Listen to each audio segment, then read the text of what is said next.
Nakita ko nililinisan yung sasakyan ni Job. Nandito ako sa office niya. Nakita ko nililinisan ni Ate.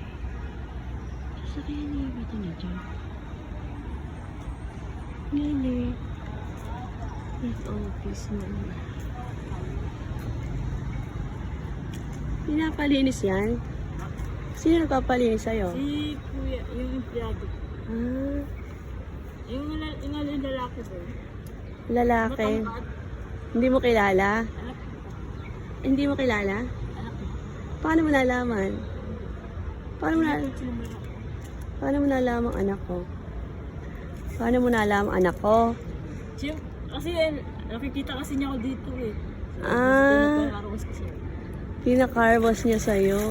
Pumasok na siya, nandiyan na siya ngayon. Ha? Nakita ko nga eh. Binayaran ka na niya. Dito. Eh, kailan ka babayaran? Mamaya, pagbaba niya. Ah, anong oras ba siya bumababa? hintay ko muna siya. Anong Kasi oras may ba? hugasan pa ako din sa likod. Anong oras siya bumababa? Baka hapon na. Ah, hapon. Eh, paano mo mababantayan? Baka hindi ka mabayaran. Pinalinisan pala. Dumos kasi. Ah, madungis ba? Nalilinis. Pero yung labas lang ang lilinisin mo. Sige, thank you Wala, ah. yung kala ko hindi.